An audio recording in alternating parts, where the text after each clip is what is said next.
Continúo con la gran ayuda del Señor con esta segunda parte de este mensaje que estamos presentando acerca de la fe del patriarca Abraham. Por la fe, Abraham y su séquito finalmente llegaron a la tierra de Canaán. Dice en Hebreos 11:8 que por la fe Abraham, siendo llamado, obedeció para salir al lugar que había de recibir como herencia, y salió sin saber a dónde iba. El patriarca tenía que crecer en fe, en obediencia, en gracia y en el conocimiento de la verdad, tal como lo hicieron los apóstoles del Señor. Note en lo que se nos expresa en Mateo 17:20 en palabras del Señor Jesús. Jesús les dijo: por vuestra poca fe, porque de cierto os digo que si tuviereis fe como un grano de mostaza, diréis a este monte: pásate de aquí allá, y se pasará, y nada os será imposible. Marcos 4:40. Y les dijo: ¿por qué estáis así amedrentados? ¿Cómo no tenéis fe? Lucas 17:5 y 6. Dijeron los apóstoles al Señor: aumentanos la fe. Entonces el Señor dijo: si tuvierais fe como un grano de mostaza, podrías decir a este sicómoro: desarráigate y plántate en el mar, y os obedecería. El mismo reto enfrenta a todo el pueblo de Dios, incluso hasta este día. Todo el que se convierte en cristiano, obedeciendo el llamado del Evangelio, pues tiene que comenzar a caminar con el Señor y esforzarse por crecer en la fe.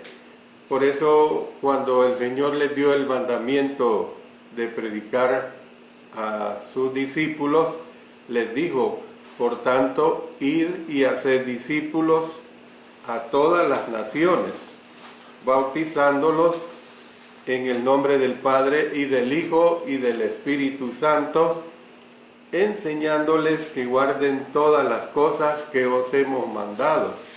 Y aquí yo estoy con vosotros todos los días hasta el fin del mundo. Amén. Veamos el cuarto aspecto en relación a esta fe. Dios repitió su llamado a Abraham en Canaán y le enseñó más sobre la adoración. Esto es bien importante, porque además de que repite su llamado a Abraham en Canaán, le enseñó más acerca sobre la adoración. Entonces, cuando Abraham llegó a la tierra prometida y procedió a Siquem, o sea, en el centro de Canaán, encontró que los cananeos controlaban gran parte de la tierra, recordando lo que leímos en Génesis 12:6. Y pasó Abraham por aquella tierra hasta el lugar de Siquem, hasta el encino de More, y el cananeo estaba entonces en la tierra. Puede que su espíritu haya decaído cuando se preguntó cómo es que esta tierra alguna vez pertenecía o pertenecería a sus descendientes. Con el fin de aumentar su fe y aliviar sus preocupaciones, se apareció Jehová, y se le apareció al patriarca y le predicó las buenas nuevas nuevamente, prometiendo la tierra de Canaán a sus descendientes. Esto alentó y fortaleció su fe al punto que nos narra este verso 7 de Génesis 12, que edificó allí un altar a Jehová, quien le había aparecido. Entonces vemos que su audaz acto demostró que no iría al altar pagano en Siquén a adorar, sino que él honraría únicamente a Jehová, quien le había llamado a salir de Mesopotamia para venir a esta tierra extranjera. A medida que Abraham continuó por la tierra, vemos que plantó su tienda y la plantó entre Betel y Ai y construyó otro altar a Dios donde adoró, invocando el nombre de Jehová. O sea que donde quiera que el patriarca viajara en Canaán, plantó regularmente su tienda y construyó un altar para adorar. Nosotros podemos ver, por ejemplo, la tienda testificaba el hecho de que era extranjero en la tierra prometida. Miren lo que dice Hebreos 11, versos 8 y 9. Por la fe Abraham, siendo llamado, obedeció para salir al lugar que había de recibir como herencia, y salió sin saber a dónde iba. Por la fe habitó como extranjero en la tierra prometida, como en tierra ajena, morando en tiendas,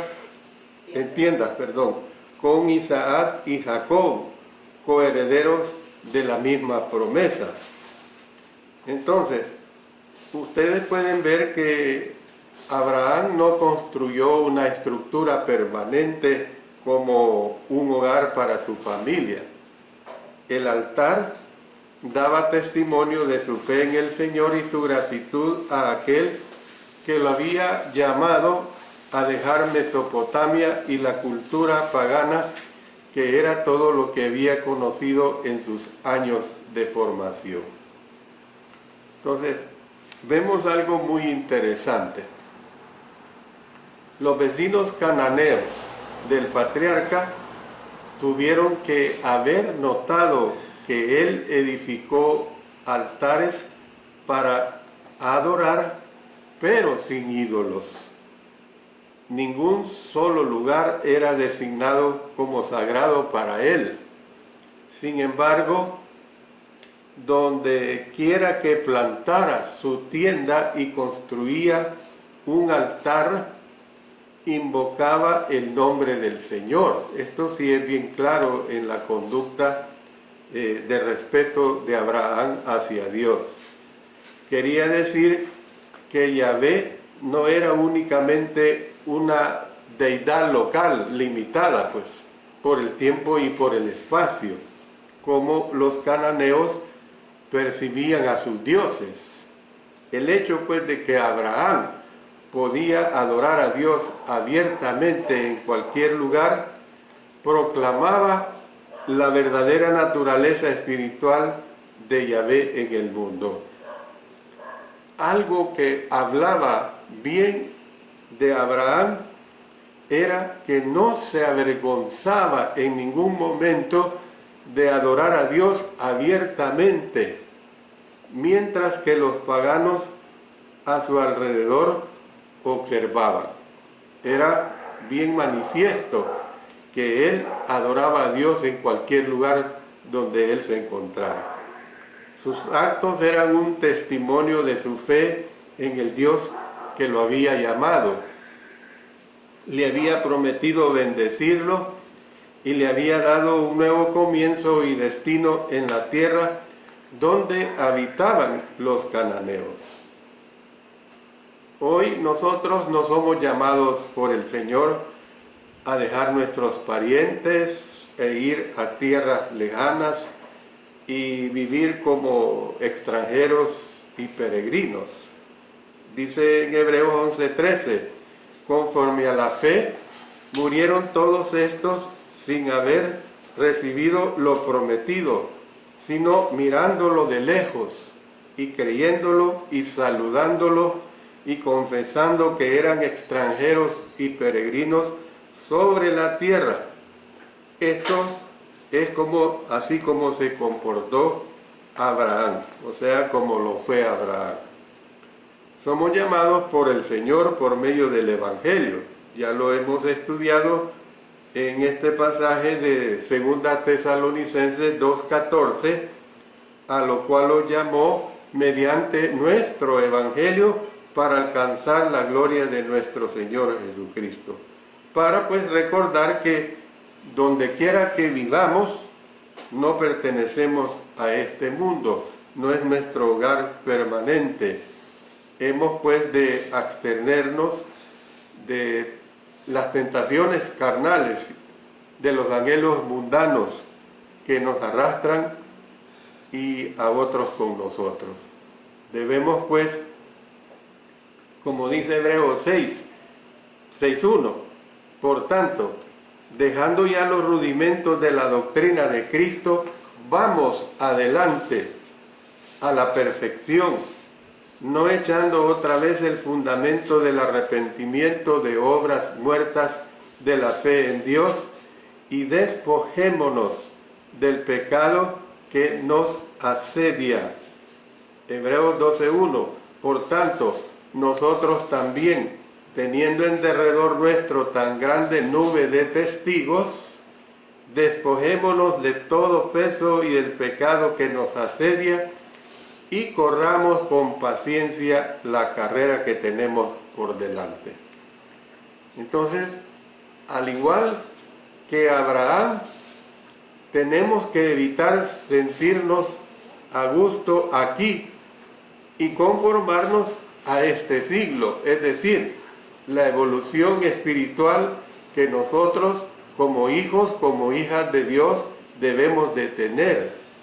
Noten que el apóstol Pablo nos lo deja bien claro en Romanos 12:2. No os conforméis a este siglo, sino transformaos por medio de la renovación de vuestro entendimiento, para que comprobéis cuál sea la buena voluntad de Dios, agradable y perfecta. Como extranjeros y peregrinos, dice el apóstol Pedro en su primera carta 2:11, amados, yo os ruego como a extranjeros y peregrinos que os abstengáis de los deseos carnales que batallan contra el alma. Y precisamente cuando leemos esto y nos instruimos en esta directriz del apóstol Pedro, entendemos que como extranjeros y peregrinos están de paso por un país extranjero, tenemos que recordar que nuestro verdadero hogar, nuestra verdadera herencia está en los cielos. Dice Pablo en Filipenses 3:20, mas nuestra ciudadanía está en los cielos, de donde también esperamos al Salvador, al Señor Jesucristo. Luego en Hebreos, en el capítulo 11, leamos los versos 10, 15 y 16. Porque esperaba la ciudad que tiene fundamento, cuyo arquitecto y constructor es Dios. Pues si hubiesen estado pensando en aquella de donde salieron, ciertamente tenían tiempo de volver, pero anhelaban una mejor, esto es, celestial, por lo cual Dios no se avergüenza de llamarse Dios de ellos, porque les ha preparado una ciudad. Cuando hemos visto todo esto, pasamos a un aspecto muy importante que concierne a nosotros. Y es que pasamos a lo que son las pruebas de un hombre de fe. Yo como siervo del Señor, como cristiano que soy, tengo pruebas. Y estas pruebas, pues, prueban mi fe. Por eso es que tengo que hablar acerca de estas pruebas de un hombre de fe. A Abraham le tomó tiempo desarrollar un compromiso profundo en su fe. Hemos sido testigos de su obediencia que, aunque parcial en determinada etapa de su vida, fue cada vez más consistente. Eso sí es real. Sin embargo, el mismo hombre bajo prueba, tentación, temor y falta de ética, reveló falta de confianza en Dios. Abraham había caminado por fe, llegando finalmente a la tierra prometida después de muchos años. Podría haber pensado que la mayor parte de los problemas que tuvo que superar en su familia por dejar Ur y Harán, así como el largo y extenuante viaje a Canaán, habían quedado ahora atrás. Es decir, que tenemos que ver que el ejemplo de Abraham es notorio. ¿Por qué? Porque hay que dejar el pasado atrás. Yo no voy a estar viviendo de mi pecado pasado, de mi pecado pecaminoso, porque el Señor me ha perdonado. El Señor ha enterrado esos pecados. El Señor ha metido en lo más profundo del mar. La figura esa es muy hermosa, porque el mar se dice que hay profundidades de más de 6 kilómetros. Entonces la figura de que el Señor entierra mis pecados, los ha enterrado o los ha profundizado, es una figura real. Sin embargo, Abraham no tardó en descubrir que ese no era el caso.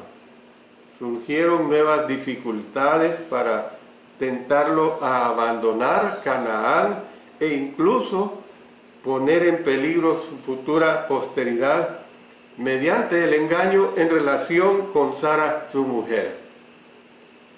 A menudo los hijos de Dios encuentran inquietante el hecho de que el Señor permita que su pueblo sufra dificultades y pruebas. Y es una realidad. Yo sufro dificultades, yo sufro pruebas. No quiero, ni deseo mucho menos que se den, pero se dan en mi vida. Es una realidad muy clara, muy palpable. El salmista estaba perplejo por el hecho de que un individuo que pone su fe en el Señor, óigase bien, un individuo, una persona entregada al Señor, pone su fe en el Señor, a veces experimenta problemas, mientras que los impíos tienden a prosperar. Y este es el problema de que, por lo cual muchas veces nuestra fe flaquea, porque vemos que las personas que no viven conforme a la voluntad de Dios prosperan. Las personas que no toman en cuenta a Dios tienen un mejor trabajo, tienen una mejor remuneración, y en cambio yo no la tengo, poniéndome yo como punto de partida. Entonces, pero miren lo que dice el salmista. Vamos a leer y pido que me acompañen, porque es muy hermosa esta lectura que tenemos en el Salmo 73, los versos 2 al 14. En cuanto a mí, casi se deslizaron mis pies. Noten, casi se deslizaron mis pies. Por poco resbalaron mis pasos. O sea, como quien dice, por poco flaqueé, pues. Porque tuve envidia de los arrogantes. Noten que claro, viendo la prosperidad de los impíos, porque no tienen congojas por su muerte, pues su vigor está entero. Los veo a ellos pues de esa manera. No pasan trabajos como los otros mortales, ni son azotados como los demás hombres. Por tanto, la soberbia los corona, se cubren de vestidos de violencia. Los ojos se les saltan de gordura, logran con creces los antojos del corazón, se mofan y hablan con maldad de hacer violencia, hablan con altanería, ponen su boca contra el cielo y su lengua pasea la tierra. Por eso Dios hará volver a su pueblo aquí, y aguas en abundancia serán extraídas para ellos. Y dicen, ¿cómo sabe Dios? ¿Y hay conocimiento en el Altísimo? He aquí estos impíos, sin ser turbados del mundo, alcanzaron riquezas. Y esto es lo que molesta a muchos cristianos y cristianas, ¿verdad? Verdaderamente en vano he limpiado mi corazón y lavado mis manos en inocencia, pues he sido azotado todo el día y castigado todas las mañanas. Esto que el salmista nos está diciendo acá va de la mano precisamente con el estudio de Eclesiastés que estoy impartiendo todos los sábados y todos los domingos a las 6 de la tarde, hora de El Salvador y de Centroamérica. Usted quiere seguirse ayudando, le invito a que escuche la 12ª lección hoy domingo 7 de marzo 2021 a las 6 de la tarde. Bueno, el caso de Job es otro caso patético. Ahí usted se puede ilustrar en los primeros 3 capítulos del libro de Job en relación a esta situación del progreso que tiene la gente impía, y yo, como hijo de Dios, como hija de Dios, no lo tengo, porque nosotros estamos midiendo nuestro progreso en una condición netamente materialista. Incluso cuando hablamos del cielo, muchas veces pensamos que tendremos un cuerpo tal como el que tenemos ahorita, que realmente vamos a gozarnos de una mansión como doctrinas erróneas enseñan. Ese no es el punto de enseñanza de la palabra de Dios, porque nuestra condición celestial es totalmente espiritual. Una serie de ejemplos en las Escrituras ilustran que aquellos que gozaban de momentos de gran espiritualidad en la vida, con Dios actuando de maneras dramáticas para revelarse a ellos, reivindicar sus demandas o salvarles de grandes peligros, también sufrieron momentos de pruebas y momentos de rectificación. Porque las pruebas vienen. Y muchas veces las pruebas nos pueden hacer pecar, pero viene el momento de rectificación, viene el momento de rectificar mi vida, nuestras vidas, y eso es la mejor oportunidad que nosotros tenemos delante de la presencia de nuestro Señor. El libro de Éxodo registra un excelente ejemplo de este patrón en la liberación del pueblo de Israel de la esclavitud egipcia. Poco después de que Dios había librado a Israel del ejército egipcio y los trajo a salvo a través del Mar Rojo, el gozo de esa experiencia salvadora dio paso a un tiempo de prueba en el desierto. En primer lugar, usted tiene que entender lo que es estar en un desierto. Nosotros, Dios así lo permitió, que nosotros no vivimos en una zona desértica. Y en cierto modo, en la forma práctica, no podemos entender lo que es estar en un desierto o ir atravesando un desierto. Por eso digo, en primer lugar, se encontraron con únicamente agua amarga para beber. Luego tuvieron hambre y finalmente no tuvieron agua en absoluto. Imagínense qué duro.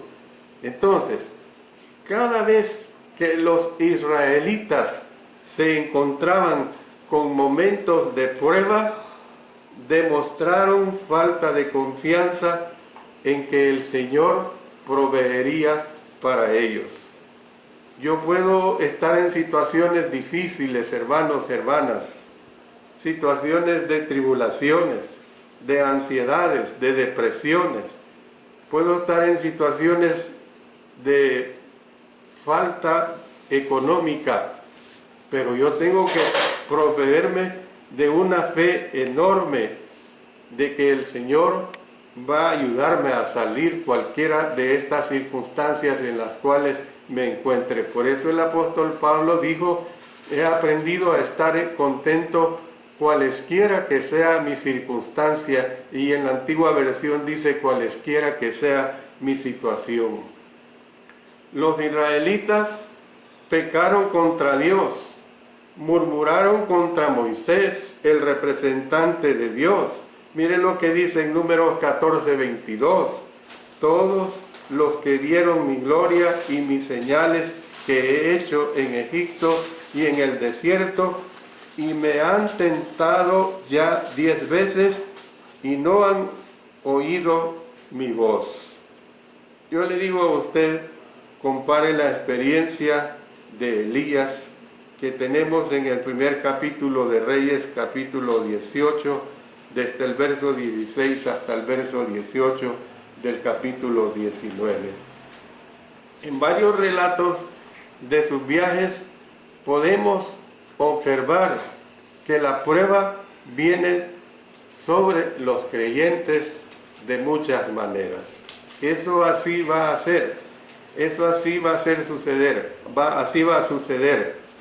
El escritor Santiago nos habla pues de la situación de las pruebas, de repentinamente caemos en una prueba, y esa prueba la oportunidad que nos da a nosotros es el que realmente hasta dónde está nuestra confianza en nuestro Dios.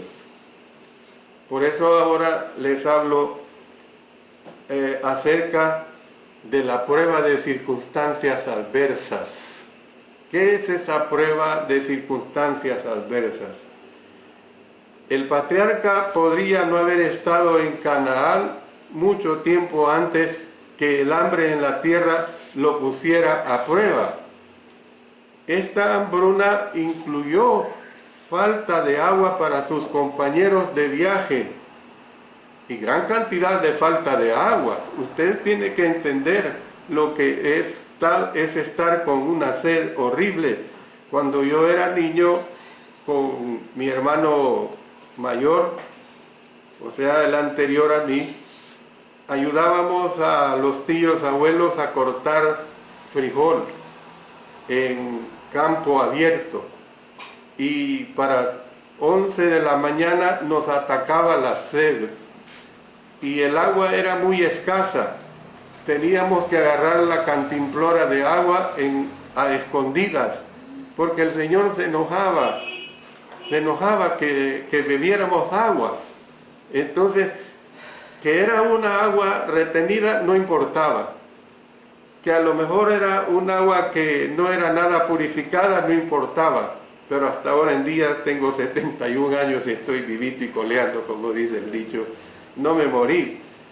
Pero lo que quiero decirles es que realmente lo duro que es tener sed. Esta nación, estando en el desierto, tuvo sed de esa horrible. Esta hambruna incluyó falta de agua para sus compañeros de viaje, así como para sus rebaños y vacas. Las Escrituras no dan ninguna indicación de que Abraham haya sido expuesto a este tipo de situación. sea en Ur o en Harán. Sin embargo, ahora que moraba en la tierra a la que Dios le había dirigido, le sobrevino una crisis. Le sobrevino una crisis y la tuvo que enfrentar y la enfrentó. No se nos dice qué tan grave fue esta hambruna ni cuánto tiempo duró.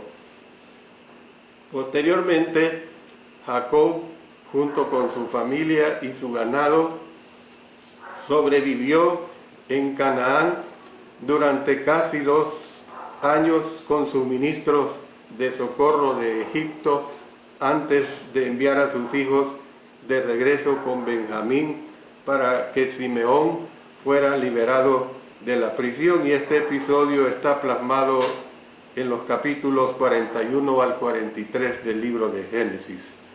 Para cuando regresaron a Egipto, a pesar de que ya habían sufrido una gran hambre, todavía podían llevar con ellos un presente significativo para el gobernante incógnito, José. Le dieron bálsamo, le dieron miel, le dieron la resina aromática, le dieron mirra, le dieron nueces y almendras. Mire lo que dice Génesis 43:11. Entonces Israel su padre le respondió: pues que así es, hacedlo. Noten: tomad de lo mejor de la tierra en vuestros sacos y llevad a aquel varón un presente, un poco de bálsamo, un poco de miel, aromas y mirra, nueces y almendras. La herencia de estos artículos indica que todavía había algo de comida en la tierra de Canaán. Sin embargo, sin grano para pan, Jacob obviamente consideró que dicho producto alimenticio era inadecuado para la supervivencia. ¿Cómo se comprobaba la hambruna con la situación de Abraham? No se nos dice. Al llegar a la tierra de Canaán, Abraham había encontrado comida y agua para su pueblo y pasto para sus ovejas y vacas. Porque no hay cosa más terrible tener una mascota y que usted la someta a hambre. Si usted tiene una mascota, dele de comer, porque nadie más que usted decidió hacer eso. Y mire aquí la preocupación de Abraham. La preocupación no solamente era humana, era también para sus animales, para sus ovejas y vacas. Ahora, ¿dónde había de encontrar este tipo de elementos esenciales para sustentar sus vidas? Ciertamente, si el hambre era generalizada y duraba mucho tiempo, tal calamidad tuvo que haber representado una amenaza para su riqueza, para sus medios de vida y para su futuro. ¿Qué había de hacer? No encontramos ninguna indicación de que llevara este asunto al Señor y pidiera su dirección, ni que le orara para poner fin a la sequía y enviara la lluvia. Tal vez Abraham era el tipo de persona que operaba bajo el principio de que el Señor ayudaba, o ayuda, mejor dicho, a quienes se ayudan a sí mismos. Y entonces pues asumió la tarea de hacer la elección más lógica, o sea, salir de la tierra prometida y morar en Egipto. Sin embargo, su decisión nos recuerda una observación que el sabio haría muchos años después. Hay camino que al hombre le parece derecho, pero su fin es camino de muerte. Proverbios 14:12. Si bien la decisión de Abraham de dejar Canaán e ir a Egipto no le trajo la muerte a él ni a nadie con él, fácilmente podría haberlo hecho si el Señor no hubiera intervenido. Dice en Génesis 12:17, mas Jehová hirió a Faraón y a su casa con grandes plagas por causa de Sarai, mujer de Abraham. Entonces, ¿qué es lo que vemos? La pregunta lógica a hacer sigue siendo, ¿por qué Dios permite que las pruebas vengan sobre su pueblo? ¿Por qué Dios permite que las pruebas vengan sobre mi persona? ¿Por qué Dios permite que las pruebas vengan sobre cristianos, cristianas consagrados, consagradas, muy fieles al Señor, que hacen y que luchan por hacer su sagrada voluntad?